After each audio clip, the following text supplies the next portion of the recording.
Dude, that instant gratification's absurd. Like you can have DoorDash sent to you while you're watching your favorite show on Netflix. At the same time, you got somebody coming over from Tinder, and it's just like this constant, just like on the phone. Like you're getting stuff immediately. Like there's no like delayed gratification in a way. But it's like, so it's like if you're gonna dive into this stuff, like it takes a while to build your name up. It takes a while to build a brand. It takes a lot of mistakes. Like it's a bumpy road to get to these places. So it's like if you're not prepared for it to suck for 3 to 5 years, like.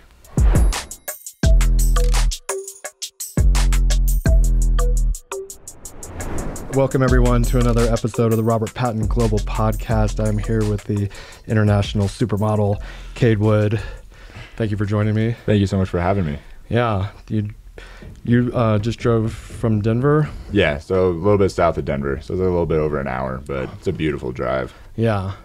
Did you grow up in Denver? Yeah. Currently I'm living like 5 minutes from where I grew up. So like I've pretty much stayed in the same spot. And then I went to college in Gunnison. Oh, wow. It's like 3 hours from home. So Western? Yeah. No way. Yeah, that's where I played basketball. That's where my daughter went. Really? Yeah. What year?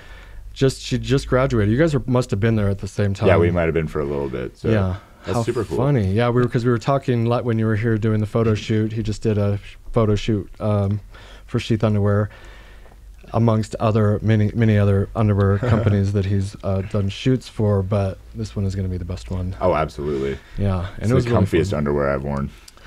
You're too kind. I probably agree. Yeah. Gunnison. So I was just thinking you probably played basketball. What position did you play? I was like a wing player, so Ooh. I played a lot on the perimeter just because really all I could do was shoot threes. Nice. Typical white basketball player. You have to be able to dunk. Okay. Yeah. I think I still can. I think like the best I could do was like a 360.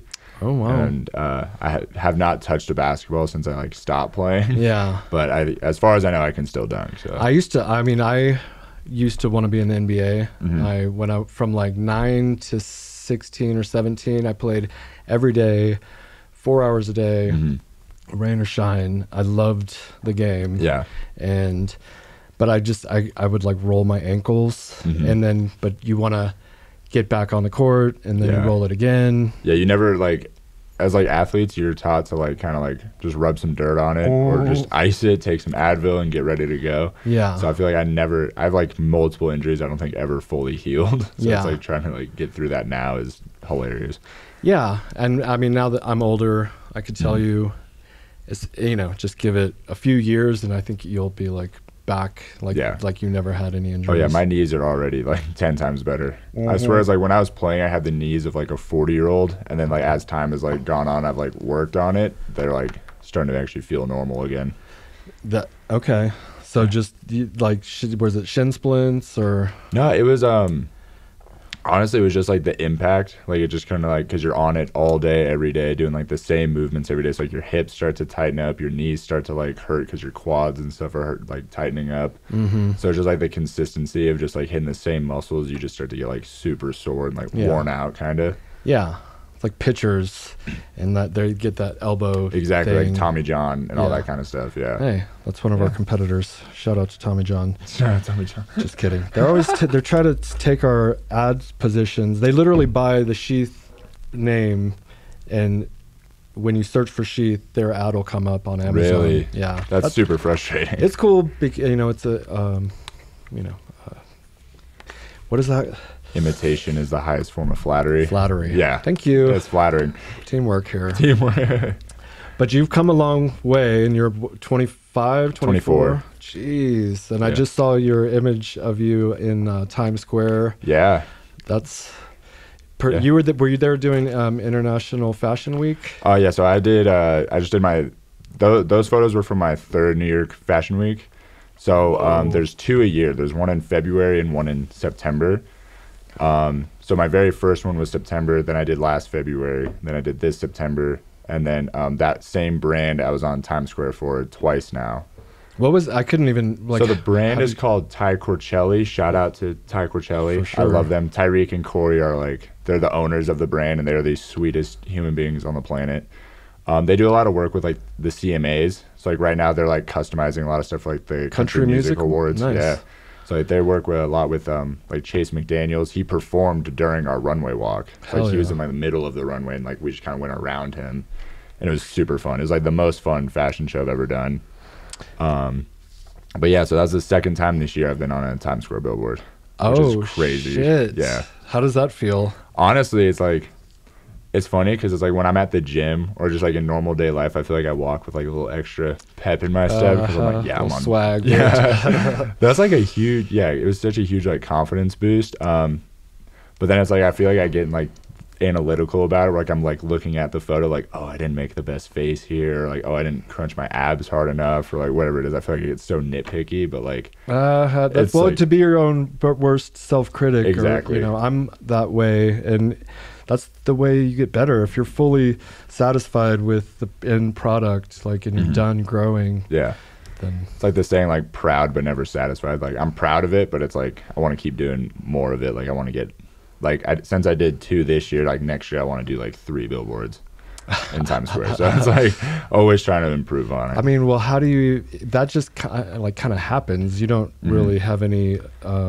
like say in that. Exactly. Right? It's like I kind of just put myself in like continuing to put myself in like good situations with like good brands that are gonna like take care of you, that have like the ability to expose you in the proper way is like huge for your career. Maybe we can get on Times Square we can put you on there. I don't even know how to, I mean, how to do that. There's like there's a Times Square thing where you can like pay to just like be on it for a little bit, and then you can just like blast photos, videos. Wow. Yeah. That's awesome. So we can talk about that after the podcast. Yeah. You know, we just signed a deal with the UFC to become an official sponsor. Yes, that is awesome. Congratulations. Thank you. Yeah. And that is going to boost our credibility, but I feel like being in Times Square is also another one of those pivotal moments in a brand's, you know, life identity. Yeah. Yeah.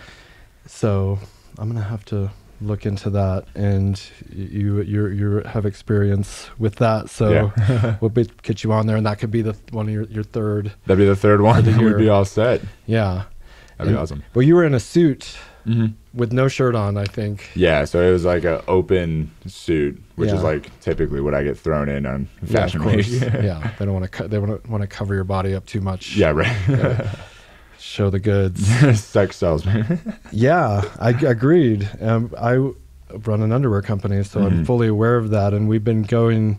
The last few years have been this shift in the models, builds, and like, you know, you get more kind of plus size models, and and some of them are cute. You know, you can have like a cute big plus size model, right? But ultimately, I feel like the people that have been doing this for hundreds of years or whatever know, like, fitness, sex sells more, right? And so it's like what I like, because I would like, people always talk to me about like modeling stuff and like underwear and stuff. It's like essentially like when you hire people like me that are like, you know, fit and whatnot, it's like you're selling the idea that like you can look just as good if you buy this product. Yes. It's like if you buy this, like you'll have the abs, you'll have like, you'll just look better when you buy this product versus if you buy somebody else's product. Yeah.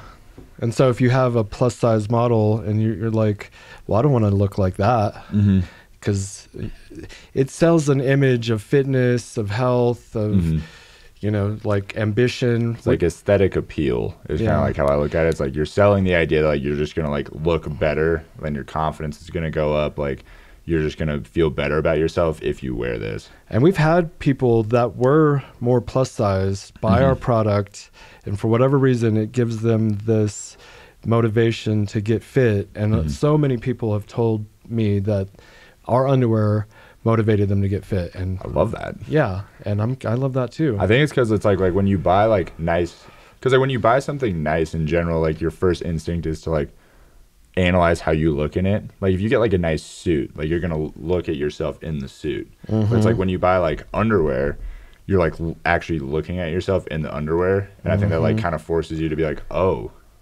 I need like to do some work. Yeah, it's like, oh, like I'm off track, or oh, I didn't look nearly as good as I thought I did in a way. So it's like it's motivation. Exactly. Yeah.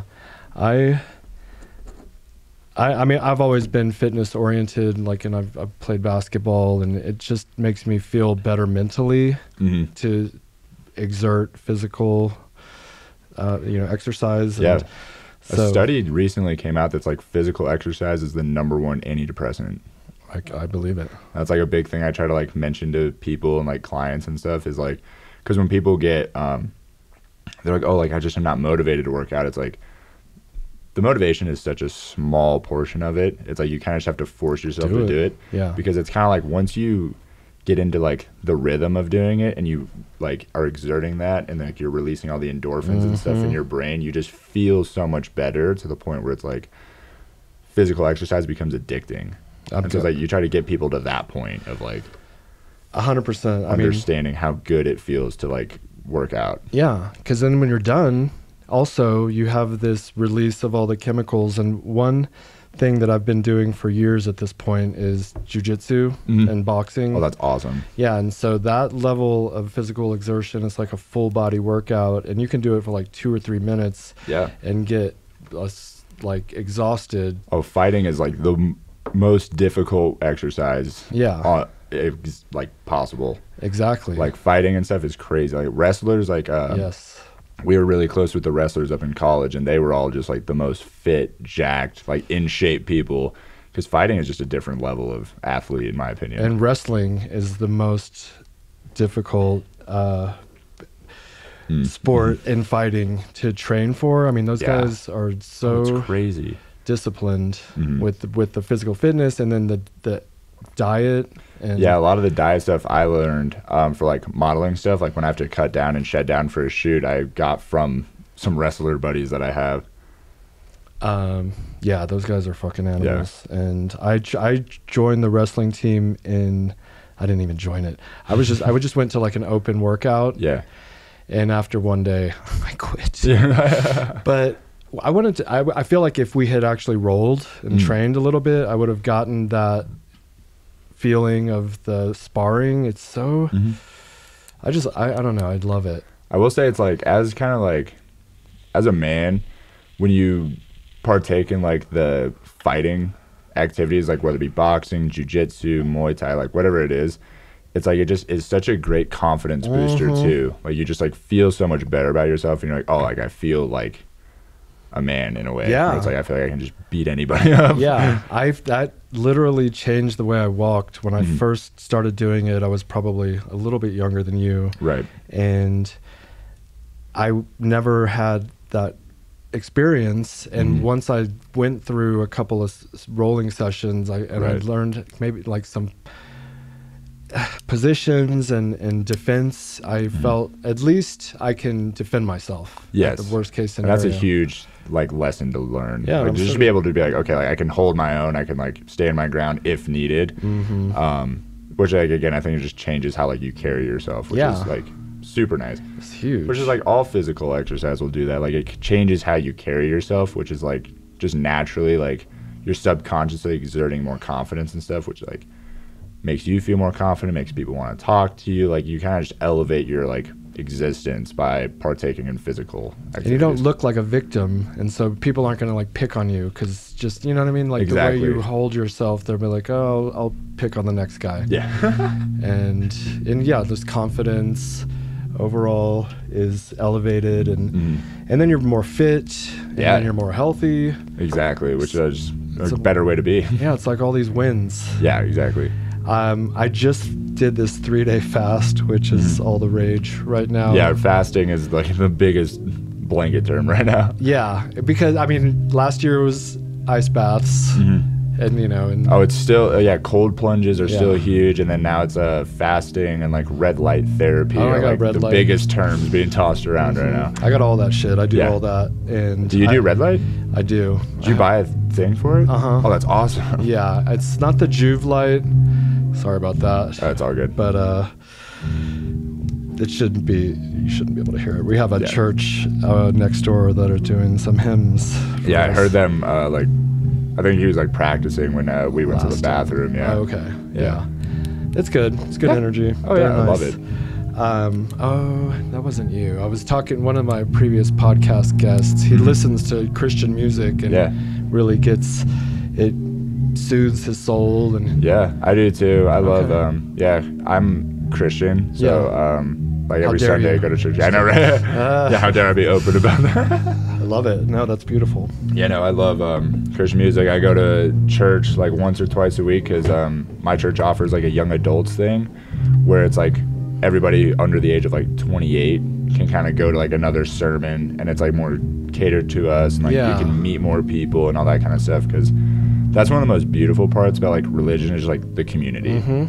It's just like a bunch of people who are like, hey, like I'm focused on this path of like figuring out who I am and what my purpose is and all this stuff. It's like, oh, you are too, like we can do that together. Because I think that like I was having this conversation with a friend, is like the early 20s is like the loneliest chapter of like most people's lives that I've ever talked to, and like I've started to experience it a little bit as well, where it's like, because everyone's trying to figure out their path. Like some people are still finishing up school, some people just got their first career, some people are starting businesses, or like a lot of people don't still know living at home. Exactly, like everybody's in like a different area of life, and so it's like you kind of fall off with old friends, and you don't have any new friends yet because like you're still trying all these different things. So it's like it's definitely interesting. So like having a place where it's like, okay, like I at least know some people, kind of builds that like community, and like just social, like just being social just helps the soul, I think. I know when I was your age, I had grown up Catholic and learned, you know, what they teach you in sermons at church, but I never really read the Bible or so I started listening to the Bible, and I listened to the whole thing on this, you know, like an audiobook. Like Audible? Yeah, and it was back then. It's That's Max awesome. McLean read the Bible, and he sounded like God. He has like the voice. Oh, I know what you're talking about. I loved it. He has a beautiful voice. Yeah, and it was so just spiritually calming, and you learn the stories, and there's like subtext and you know, when you find the meaning for how it fits. There's a lot of metaphors, yeah. So I don't know. It's Christianity and religion in general gets a weird rap. Like you need some kind of crutch, and you're stupid almost if you believe in God. Right. Yeah. It's weird. Yeah, it is weird, but and you know, like that's like I received a lot of that, like kind of.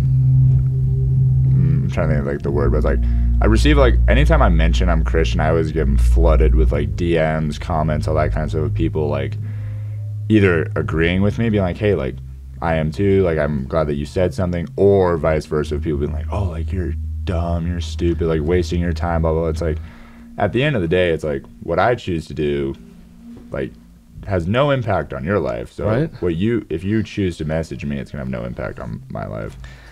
Yeah, and like you don't know that there's no God, and I don't know that there is a God, but for you to like talk down to me because I believe in something bigger than myself is like absurd, because you don't know either. Yeah, exactly. It's like we actually were having this conversation on the way down, is like it's impossible to know for sure.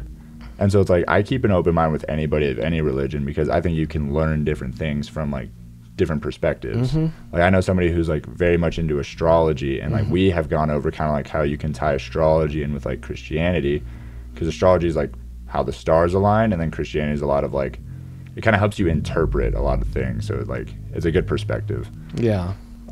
It like religion is always just like touchy with a lot of people, but it's like I think that if you find like what works for you and helps you like be a good person, treat people how you want to be treated, and find like your purpose, your calling, like great, go ahead. Like whatever gives you peace, whatever gives you purpose, like that's what I think you should pursue. It's fascinating because we don't know how we got here. Exactly. And we're looking for answers, and our intuition is to look you know, to the sky and like how did this happen? And I've done, like certain people have done drugs that have a experience that's, you know, it gives you like this idea. Like an out of body experience. Yeah, like literally. Okay, so I did DMT. Oh, really? And I left my body, and I saw myself from outside my body, and I traveled to another realm where there were these jesters in a glass house. Yeah. They were drinking tea, and they were just talking, and I like came through the wall like I was a fly on the wall, but they knew I was there. And then one of them looked at me, and he gave me this like shh. He, you know, he put his fingers to his lips and shushed me. Wow. But how I interpreted that was, we have everything under control. We're here. You got to see us. So it exists, this other dimension. So like life outside of your body does exist, but you need to go back to your realm and do the work that you were meant to do there. And we got this under control, essentially. Yeah. I love that. Yeah. So it really took away my fear of death, because I feel like I left my body, period, you know. There was a really good analogy in my church not too long ago. We had like a similar thing about that. It's like when it feels like everything is like going out of control and you're like scared and like everything's kind of hitting the fan, you know what I mean? Like just like that period of life where everything just sucks. Oh dude, it happens. And it's life. like where faith is really helpful is like when you hit turbulence in an airplane and you think you're going to crash, and you look at the flight attendants and they're not freaking out, like they're just chill, that gives you a sense of like being calm. Reassurance. Exactly. Yeah. It's good reassurance, because you're like, okay, if they're not freaking out, why would I freak out? And so it's a good analogy for like religion is like, if God's not freaking out, I don't need to be freaking out about this, because like he's got it under control. Exactly. It's just some turbulence of life. And dude, it never ends, I don't think. No. Because like even I was listening to a podcast, and like the richer you get, the more sometimes self-loathing you get. Like maybe I don't, you know, you start questioning your worthiness and, you know, what people's intentions are that are like coming to you. And it just, the mind is always fucking with you regardless. Always, Yeah. I experience a lot of that like imposter syndrome, where it's like I'll achieve something like the book launch we just had. Yeah, I wanted to talk about that. Yeah, or like Times Square, or like any of like the big accomplishments I've had, where it's like I start to look in like, do I even deserve this? Yeah. Like, how did I get here? Yeah, it's like, how does this happen? It's like, there's no way. Like, you start to kind of question like the results themselves, because you're just like so wrapped up in your head of like what you think you deserve and all that stuff. So that's been like an interesting thing I've been like trying to figure out. And it's like I've started to kind of just shift my mindset, like everything happens exactly how it's supposed to. So if you put in like the work, you put in the effort, like eventually you're gonna win at some point. Yeah, never quit, never give up, keep the faith. The first tattoo I got was faith, and it was from a book that I read called Think and Grow Rich, and that was I love that book. Yeah, it's chapter 3, I believe. Yep. I mean, desire, you got to want it, and then having faith that it's going to happen, and visualization, and attitude of gratitude. Exactly. But so if you're reading that book already, I'm reading for my third time right now. Hell yeah. It's like I get like it's funny because like I have like I highlight all my books, and so like I'll go through and something will like already be highlighted, so like I'll retouch it up with the same one. Dude, that's like my Bible. Yeah. And the Success Through a Positive Mental Attitude is one he co-wrote with a guy, but it's basically the same book. So I read that just to get like a tiny little bit of a different kind of, so you're not reading the exact same book, but I've read Think and Grow Rich at least 10 times. Oh, it's an amazing book. Yeah, and I feel like that it's a blueprint for success. Just read especially the book. like as a business owner, like it kind of like reaffirms like, okay, like what do you want out of this business? Like what do you want it to look like? What do you want the message to be? All that kind of stuff. And then like keeping the faith, because like being an entrepreneur is hard.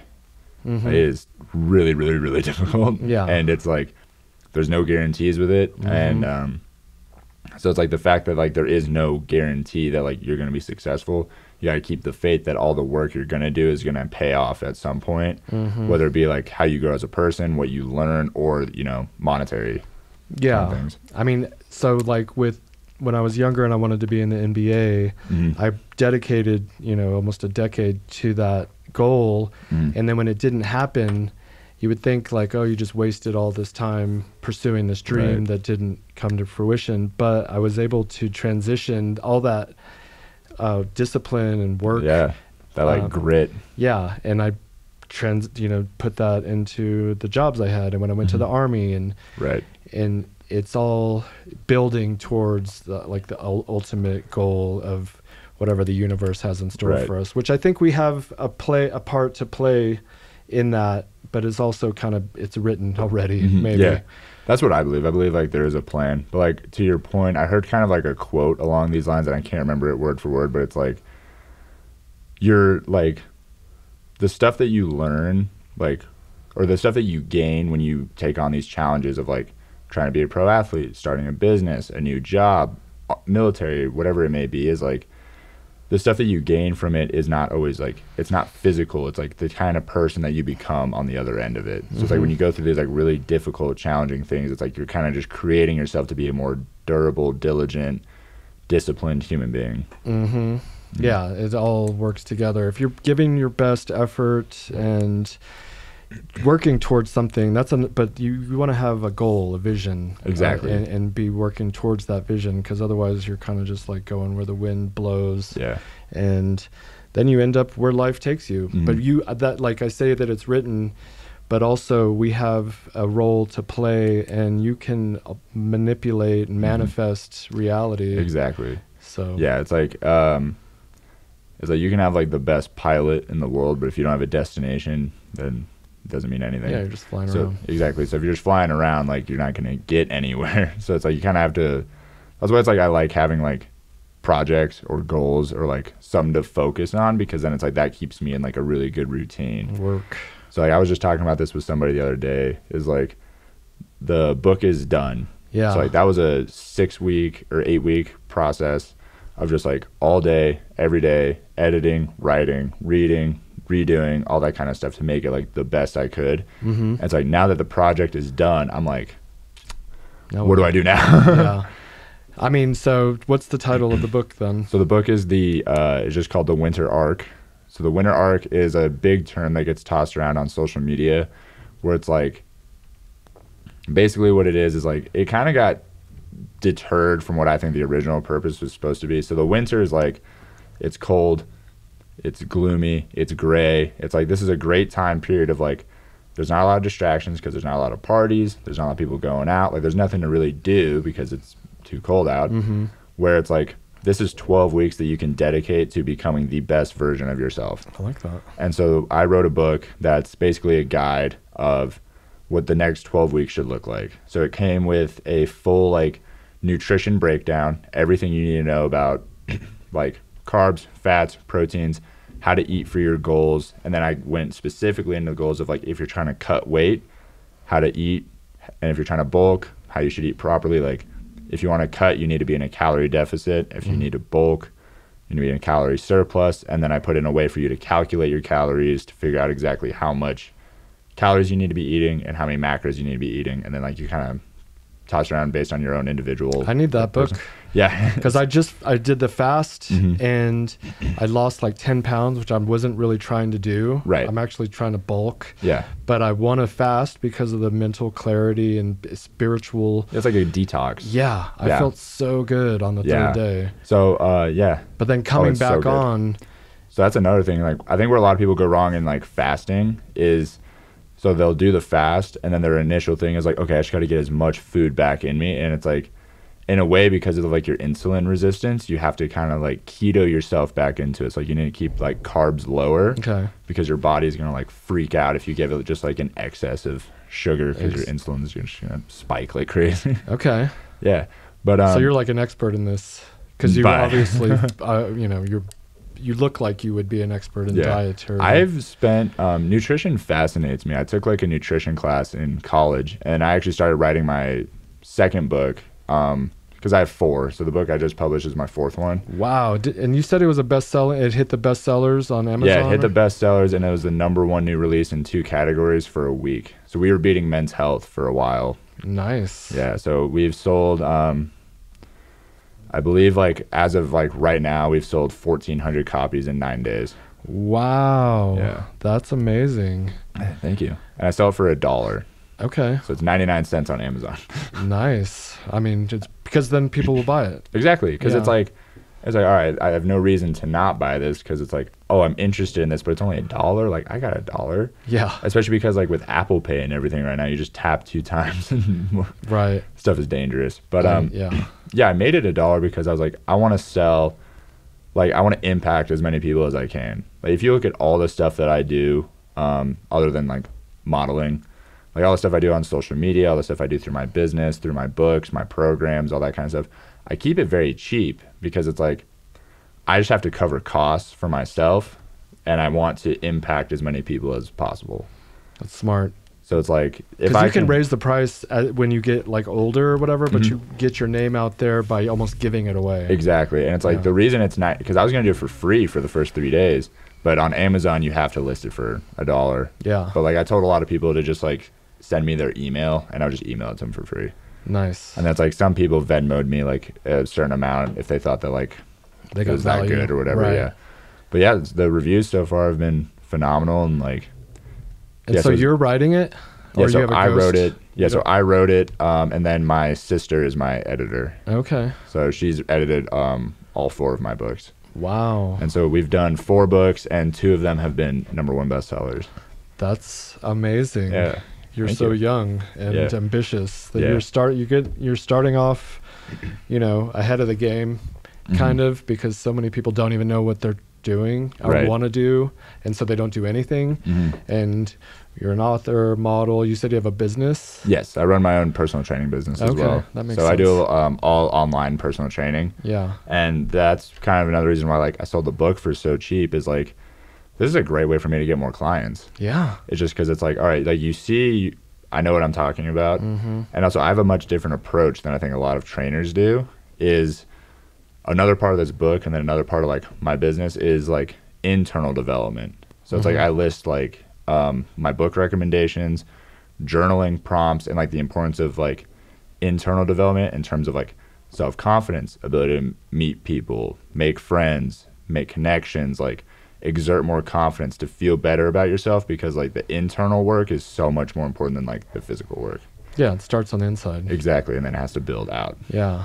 Interesting. As within, so without. As above, so below. That's like the as above, so below was interesting to me at one point in time, because I mean I flip it around and like, so what you think about, you bring about. So as within, because as what's outside of you is what's inside of you, what's inside of you is outside of you, and what's inside of you, you can shift through the way you think, right? And you can visualize whatever you want to happen in your life. And so many people are scared to dream because they don't think they can achieve it, and they'd rather not be let down or fail, and so they don't even try. Exactly. It's so much easier to not try. Yeah. Because it's like it is hard to like start posting on social media, for example. Because like that's like the #1 question I get is like, how do I get started in this? How do I start writing a book? How do I start doing social media? How do I get started in modeling? It's like you just have to start. Is like the best way that I can like express it. Is like if you want to get started in the modeling industry, you need to get some photos. If you want to get started as like a social media influencer, you need to post on social media. If you want to get started on a business, start the business plan. Like there's no ifs, ands, or buts about it. It's like you pretty much just have to like do it. Yeah. And once you start, don't stop. I know I had already been in business for a couple of years with SHEATH, and I'd never done a social media post where I was like talking to the audience. We would just do images and stuff. But I remember I started a Facebook Live in 2015, and I froze in front of the camera. Really? Yeah. I mean, but it was a Facebook Live, but so, you know, and it was on my personal account, so it wasn't a huge issue, but it did make me step back for a second. And so I was like, okay, so how do I do this where I don't freak out? Right. So I went to Twitter and did a live there where no one was watching. And so, and I knew no one, not like all my friends would have been watching on Facebook, but Twitter, like nobody was watching. So I was able to kind of get over that initial fear of people are watching me, and just kind of like start flowing.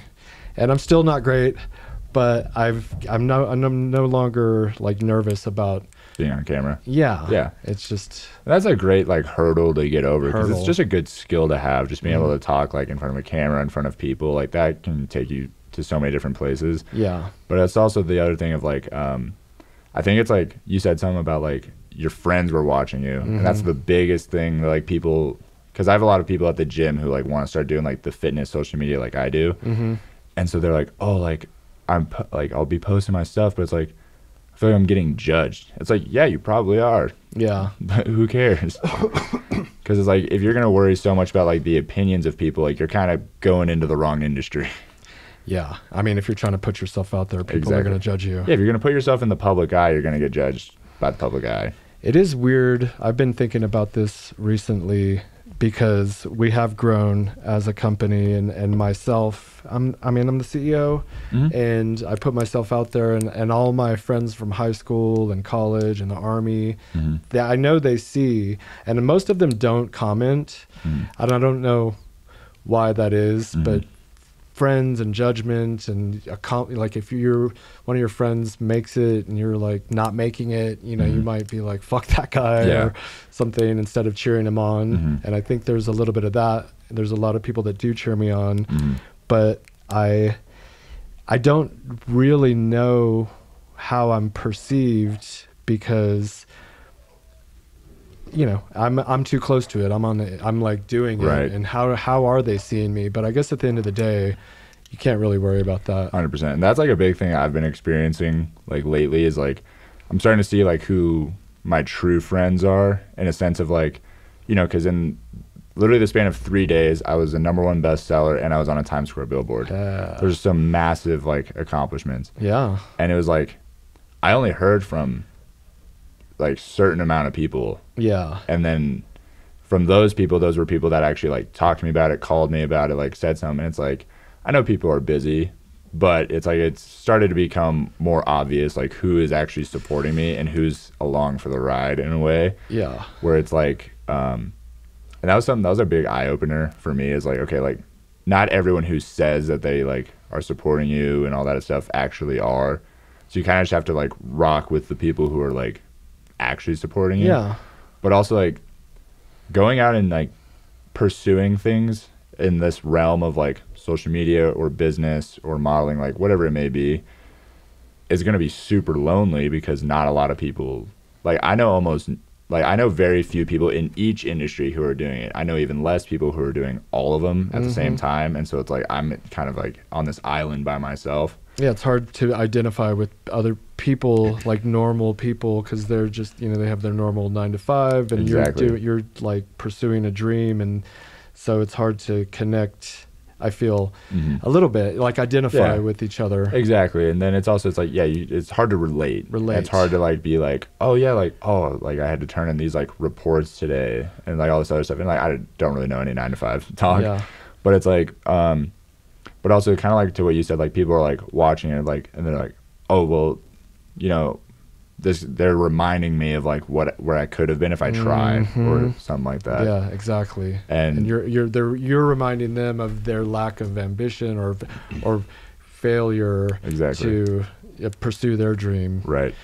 And it's also, so it's depressing to them almost. Exactly. Yeah. It's like if you look at like your social media, like you can see how many people have seen your post, and then you see how many people like it. So it's like a lot of people are like always watching you, but they're not always supporting you. Yeah. Which I think is interesting.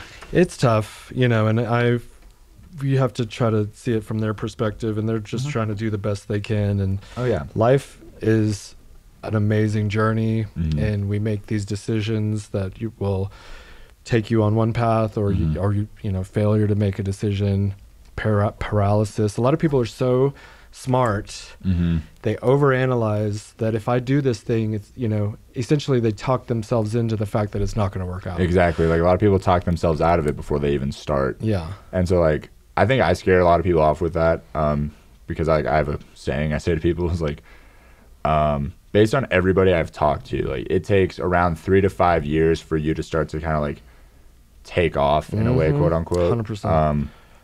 And so it's like, someone will be like, oh, like I really want to get into modeling, and I'm like, okay, like here's what you need to do, and like they'll try it for like a month, and they're like, dude, I'm not getting anything. I'm like, you got to be prepared for this to suck for 5 years. Yeah.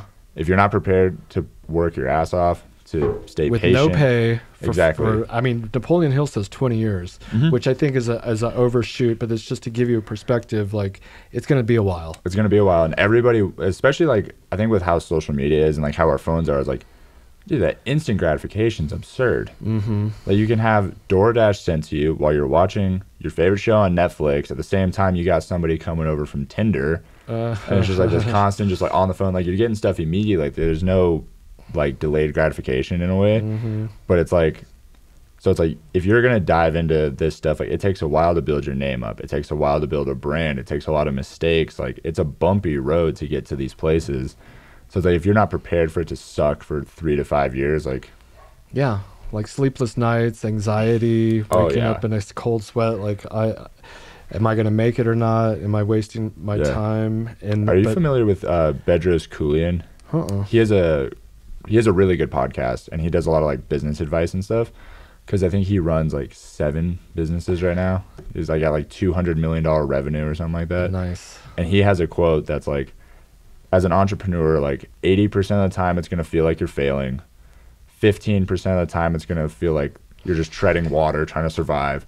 4% of the time it's going to feel like the ship is going under. And then 1% of the time you win. And you try to keep stacking those wins. That's hilarious. That's so true. I never take a moment to look back and see how far I've come. No, I mean, never. I do, but 1% of the time. Yeah, 1%. If that.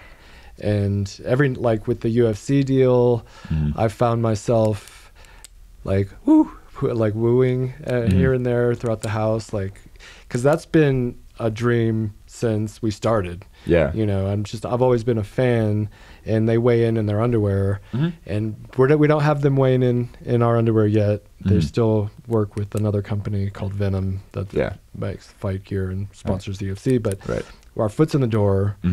And we're in the octagon. I'm wheeling and dealing. Yeah, I saw you guys on the padding. That's sick. Yeah, it was huge, and we're gonna be on the octagon, same spot, but for a pay-per-view this time. Oh heck yeah! Which is next weekend.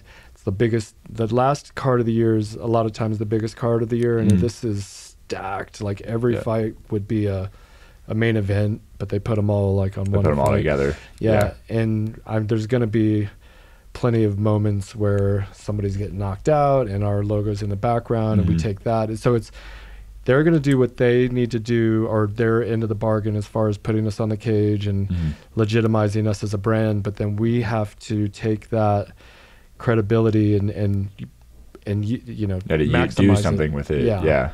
So it's up to us to maximize this opportunity, and I'm really motivated. I'm super excited, a little nervous. Yeah, I bet. Yeah, because it's the biggest deal we've ever done from a financial standpoint, but also, like, I could buy a Lamborghini. Yeah, but I don't. I do shit like this. Where I mean, and in the past, it's always been on a much smaller scale, but with like YouTubers and comedians, podcasters, models. This is a big deal, and so I'm just, you know, you can either I almost didn't do it. I was very hesitant because of the price tag on it was a lot. And I can imagine. Yeah, but I was like, okay, so is this the universe providing us an opportunity that I can either take or walk away from? Right. And am I willing to take that risk and take that challenge from the universe, or am I too scared? Yeah. The biggest risks have the biggest payoffs. Yeah. So I think that you did exactly what you were supposed to do. Yeah, and I'm super pumped. And it didn't take too much convincing of my team, but there was a little bit of hesitation where they're just like, we don't want you to freak out if shit goes sideways. But I'm just super optimistic, and we're really coming together as a team and stepping up our game. Like, we've made it this far. This is our 10 year anniversary. I know this isn't about me, but we kind of did it on the fly and, you know, not Right. real. I've never run an underwear business before. So Right. I'm learning as I go. Mm. And it's, you know, not the most corporate professional enterprise that's ever existed. Yeah, right. But it's forcing us to step up and be more It's just forcing you to grow, grow, which is forecast. exactly what you want, in all honesty. It's like every opportunity is like an opportunity for growth. Yeah. And If you're not growing, it's like, like to that is like, I think in life, like you don't stay the same. You either get better or you get worse. yeah, Because if you're in the exact same spot you were last year, like you got worse. something's wrong. Yeah, you got worse. It's like you should be constantly like taking risks and trying to improve and figuring out where you can grow and all that kind of stuff. Because like I think what you're doing is like amazing and it'll have a big payoff, whether it be monetary or just another aspect. Yeah. I mean, it's the respect of your peers has an effect on your sense of well-being. Like if you think everyone thinks you suck, Yeah, you're going to probably think you suck. But I know people respect me, and I hope that I'm motivating people and inspiring people, because that's like the message I try to put out there is like, if I can do it, you can do it. Right. You know? Yeah. So, and that's what I try to instill in like my followers on my social media. So I have a tattoo on my knee that says I will inspire, motivate, influence, encourage. nice. And the reason it's on my knee is because like when you like, you know, you sit down and you're like, your head is down, you're like, shit, like what do I do? What's going on? Everything's so, your head's down.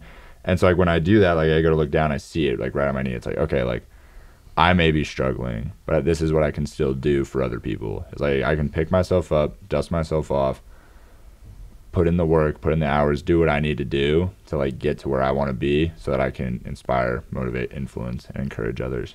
So that's that brings up an interesting thought. So on social media, it looks like you're living the dream, and you are, but do you also have like times of doubt and uncertainty and like almost like anxiety and stuff? Yeah, absolutely. It's like the modeling industry is like, it seems so glamorous, but like, you know, I always tell people is like, companies between like a photo shoot, like usually my contracts are like, they have between 0 and 90 days to pay.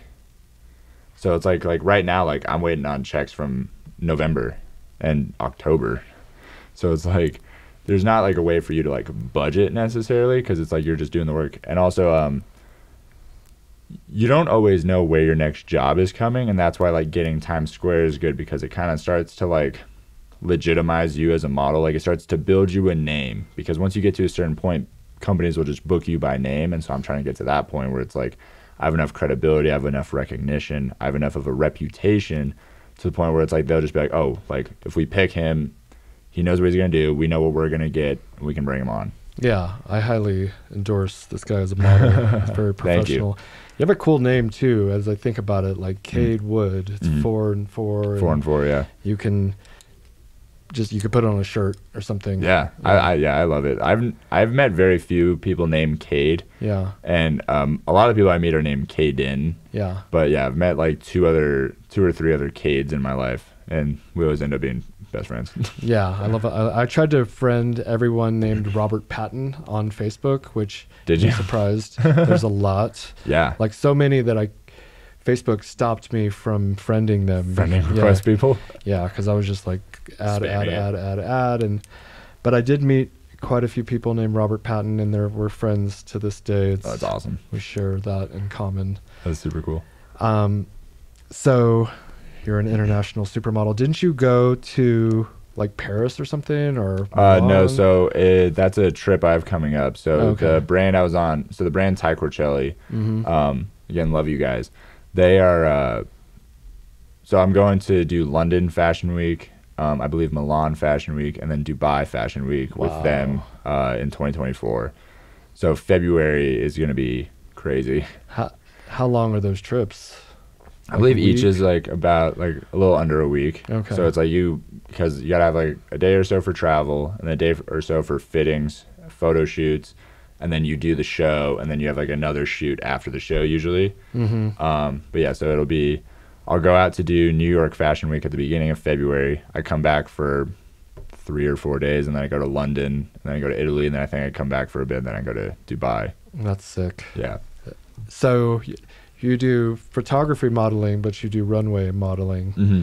And how do those like which one do you like better? And oh, I love doing like photo shoots. Yeah. Like I love I don't know what it is. Like I just love being in front of like the camera. I love hitting the poses. I love seeing how the pictures come out. Mm-hmm. But runways are fun just because it's like you have a crowd and you have like the music going, and it's like it's just the energy. Exactly. Like, you have a lot of energy, and like when you come out of a lot of shows that I do, like you look at the end of the runway and there's 80 cameras.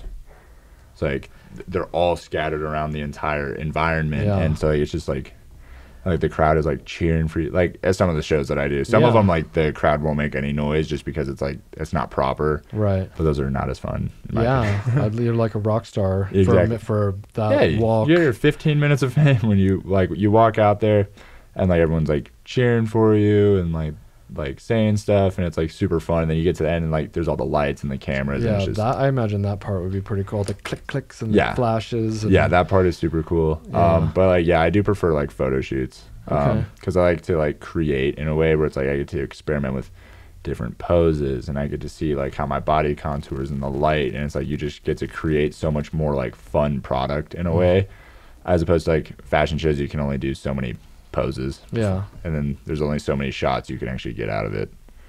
You had some really cool poses. I had to I was going through all the photos. Thank you.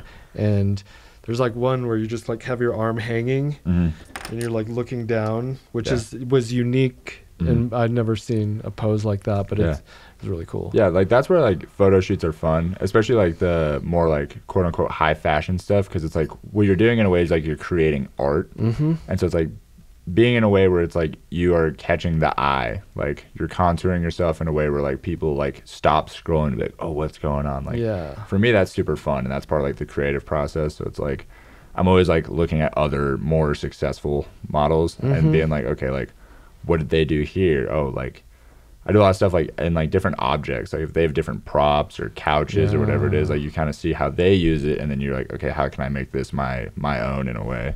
Yeah. Because a lot of people are like, oh, like you're just having photos taken of you. It's like, well, like you got to tighten up your body in certain places. You got to learn how to use the light properly, because like you can mess up a whole photo if you look the wrong direction just because like based on where the lighting is set up. So it's like there's a little bit more technique to it, and like I've started to develop that a lot more, and that's made photo shoots even more fun because I get to like experiment a lot more. Yeah. Thinking of a couple different directions, but I'm going to go with Kendall Jenner. Is probably one of my favorite models, I guess, ultimately. She's like stupid, like perfect for the female model. Yeah, like the female, like the build or whatever. Yeah. It's like, okay, you're very blessed with this body and face and family that she like grew up in, but that family, they hustle their fucking ass off, you know, and they're born with like beauty, but they had to tweak it a little bit. Yeah.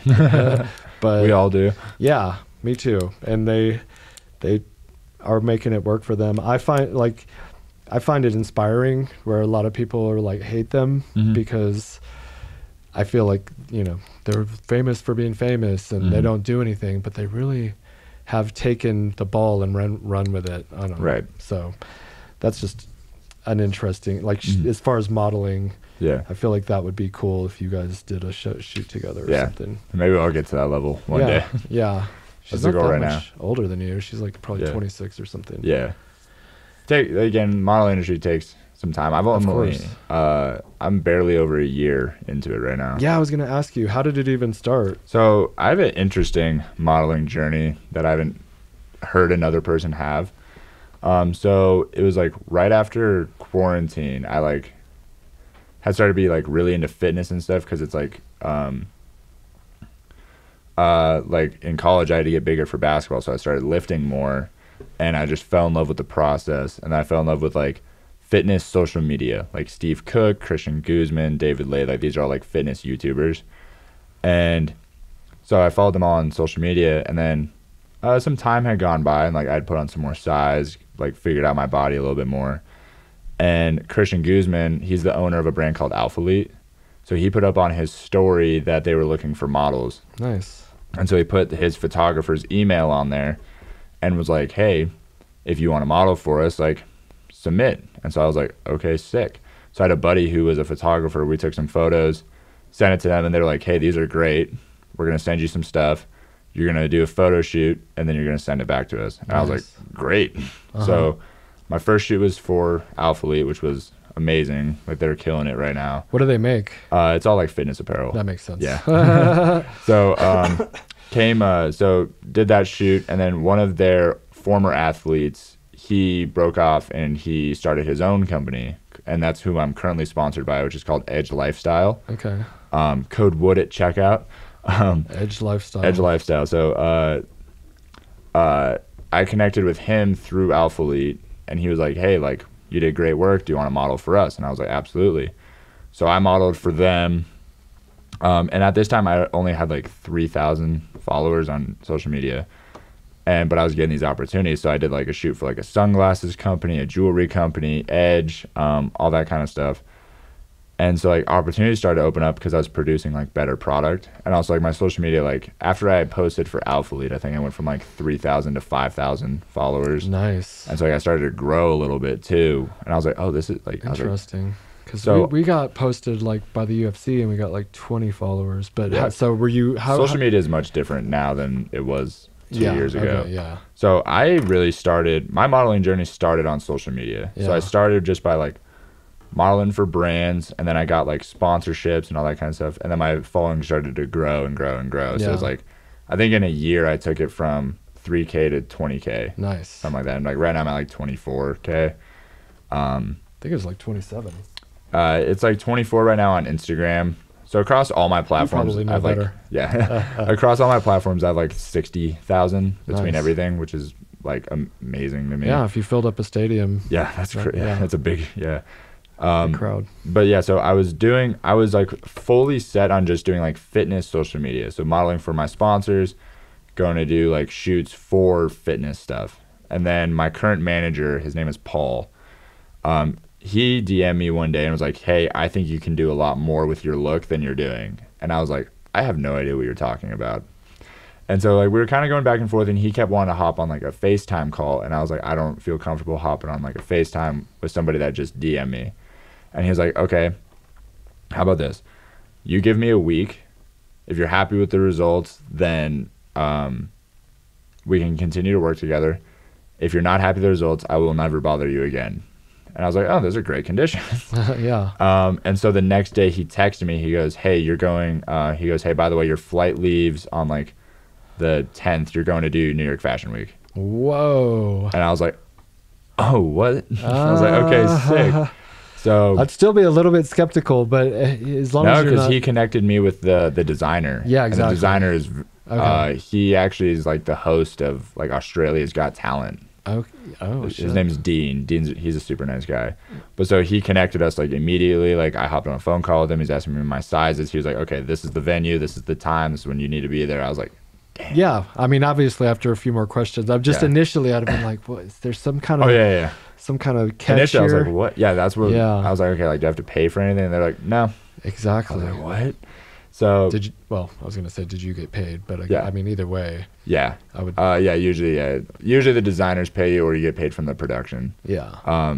But the exposure might be worth enough. Insane. Yeah. So I went out there, I walked once, and then I came off, and this other designer was like, hey, you're walking for me too. And I was like, cool, okay. Nice. And so I just changed, walked for them, and I'd never done runway before in my life. So my very first runway was New York Fashion Week, which is absurd. Yeah, that is wild. Yeah. And so like did that, and then my flight was literally like 8 a.m. the next day. So I literally flew to New York, was there for a day, walked, and then the next day I went home.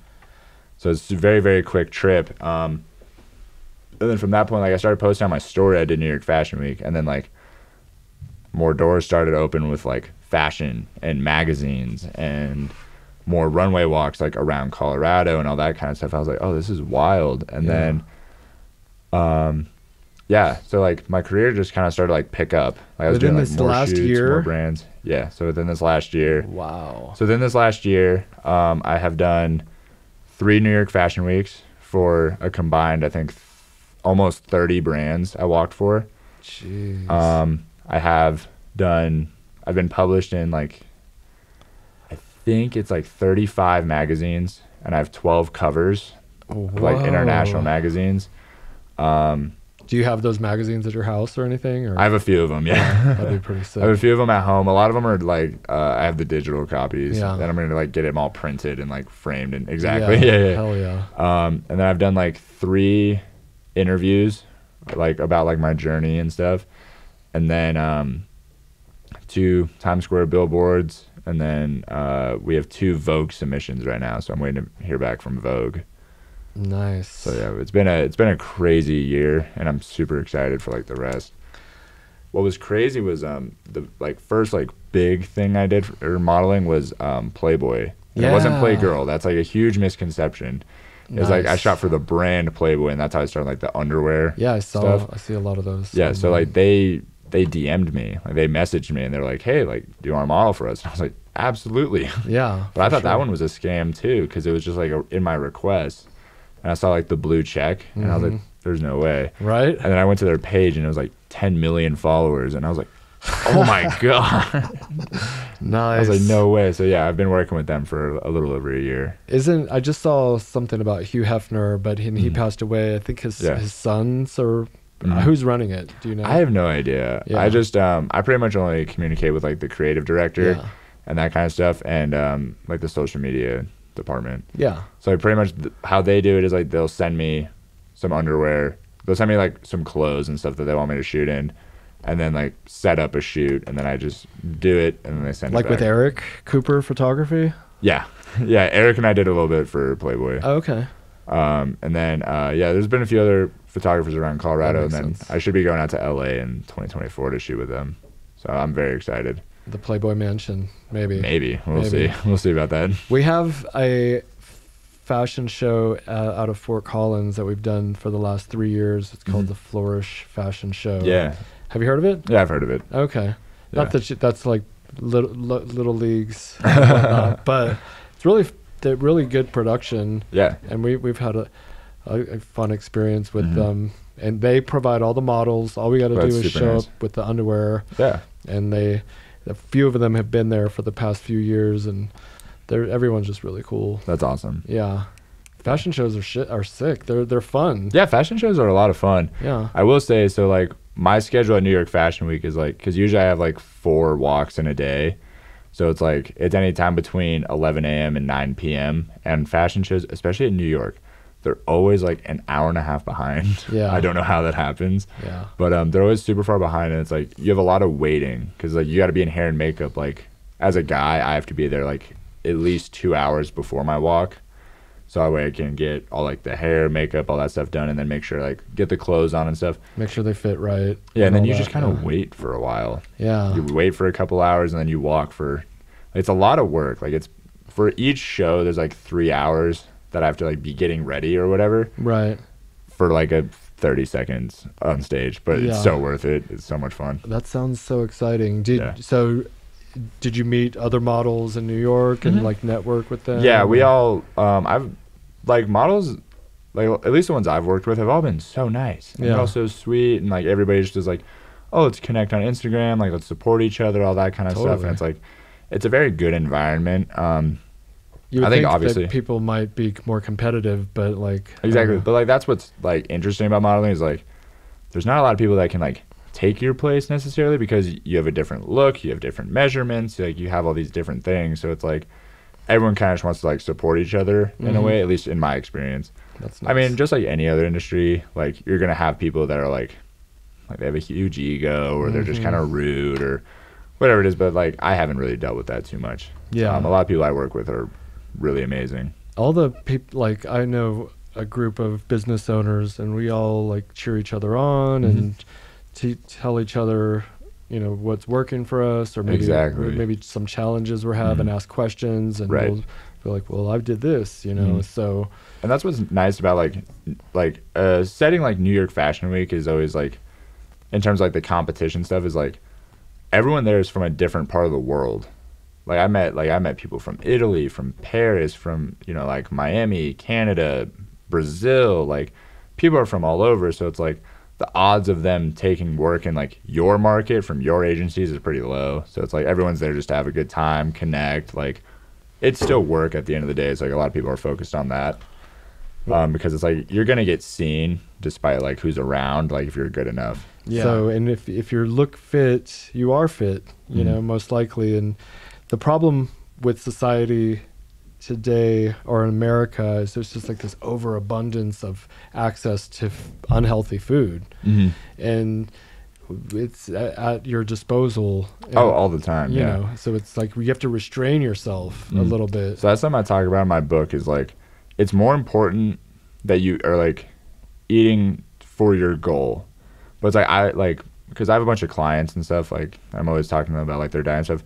I don't really take anything out necessarily because like I think that you should be able to enjoy the food that you eat. Otherwise you're not going to sustain it. It's like, because as long as you're under your, like let's say you want to lose weight, right?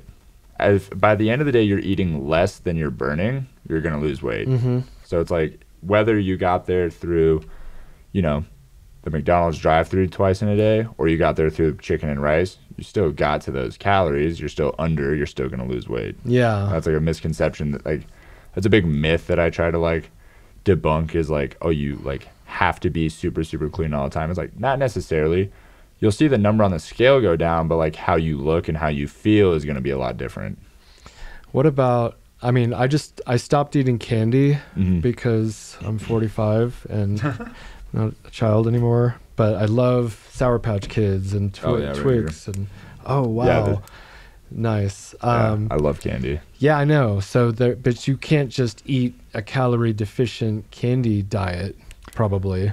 Well, like in terms of like you'll lose weight, like if that's the overall goal, but it's like you'll have a lot of other problems later on. Yeah, like diabetes. Nobody wants that. Okay. Cavities. That's more of my issue is like cavities and stuff. So I'm like, okay, I have to stop eating candy because it's just not working for me. Right. Okay, and then diet. So how do you weigh out your portions and all that for like a layman that's not gonna get a scale and all that kind of shit? So how do like you track what you're eating if you don't use a scale? So I'm fasting for either 24 to 48 hours a week every Monday. So like Sunday I'm gonna start today and then I won't eat again until Tuesday. I'll eat tonight and then eat maybe Tuesday morning or something. Okay. But then I need to make up those calories. And I mean, so do I just add up the calories on, you know, the back of the packaging? Yeah, that's a great way to. Well, so I use MyFitnessPal as like an app. Okay. So it's a free app, and you can like track you track everything in there. It's really difficult to like measure it if you're not weighing it. Other than that, like. I mean, I do have a scale, I guess. Yeah, so like the food scale is the best way, especially like if you're having like meat. And stuff, because like gives you like a really good idea. But also, let's say you're using like ground beef, right? You know, like vaguely how many. So like it's a pound, so it's 16 ounces. If you break that into 4, then you know each one is 4 ounces, and then you're like, okay, I have 4 ounces of beef for my first 2 meal, like for meal 1 and meal 2, and then the other 2 for tomorrow. Interesting. So it's a good way it's an easy way to break it up. And then but I'm skipping 2 days, and that's let's just say. So my suggestion for that is like, instead of like, don't look at it as like, oh, I need to make those calories up, so I'm going to triple what I would normally eat. It's like just start eating what you want to eat, like have your body kind of like absorb the right amount, because like if you don't eat for 2 days and then you like essentially if you don't eat for 2 days and then you just shovel down like let's say 6,000 calories, your body's going to kind of freak out. Yes. And so you don't want that necessarily. So maybe you would do it over the course of those next 5 days. So I would just slowly start to like, so I would like incorporate what I want my like regular diet to be. I would probably like the first meal, so like let's say breakfast I would keep it very low carb, just because like your insulin sensitivity is going to be really high, so you don't want to spike your insulin just because that's not beneficial. I eat oatmeal in the morning. That's carbs though? Yeah, it is all carbs. Yeah. So maybe like 2 eggs or something. So yeah, like I would, instead of doing that just for like the first day from the fast, I would do like 2 eggs and then like some fruit, or not fruit, some like vegetables, like some leafy greens. Okay. Just to kind of get like that fiber and stuff in you. And also those have like a little bit of carbs, so like that way you're kind of like slowly easing yourself into it. Yeah. Because like I've done those fasts before, and it's like when like I had like light carbs for breakfast, and like you can feel it like spread through like your body. It's crazy. Yeah. And I have like a low insulin range. I think like I got this blood work from Inside Tracker where they take all these biomarkers. We'll wrap it up here in like within 5 here. Yeah, you're all good.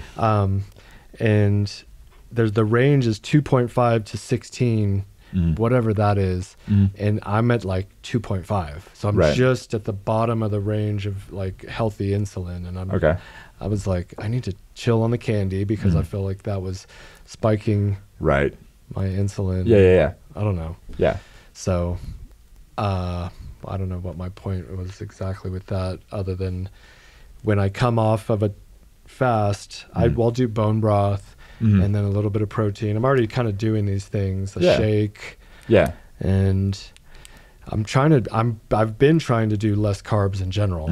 I mean, I think that's kind of a lot of people because that just turns into sugar, which maybe turns into fat. So what I will say is like with no one like macronutrient will make you fat.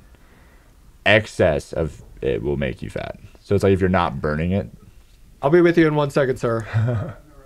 Yeah, so it's like if you have like excess of anything, like if you have excess fat, excess carbs, excess protein, your body has to store it, and that's what slowly starts like building up as fat. So it's like so balanced. Exactly, yeah. So it's like I think that FDA recommends like your diet should be like at least 60% carbs. Oh wow. Yeah. That is a lot. So it's like in my book I recommend 45 to 65 just because I know that like not everybody wants to eat that much. But like 45 is like probably like the minimum. You should get like 45% of your diet should contain carbohydrates. Just because carbs is like that's our primary energy source, and that's like the energy that our brain uses. Yeah. So it's like in order to ignore like the cloudy, foggy mind and stuff, like carbs are a good way for that. Okay. Yeah. Yeah, because a lot of people are doing just like the carnivore, but I think a well balanced diet is. Yeah, I think just balance. Everything in life is all about balance. Yes. Okay. Well, I think we could end on that. Beautiful. Note. Everything is about balance. We got Cade Wood, international supermodel, best-selling author, and a SHEATH underwear model, which you'll be seeing more of here in the coming weeks and months. So thank you so much for coming on and joining me. Thank you for having me. All right. And we'll be back soon with another episode of the Robert Patton Global Podcast. You can find him on Instagram, Cade Wood. Cade J. Wood. Cade J. Wood. He's got a little blue check mark. Yes, I do. A little verification. So check him out. Great stuff. He's an inspiration. Thank you. And we'll see you next time. Peace. Awesome. Yeah. Sweet. Thank you so much, man. You're very welcome. Thank you.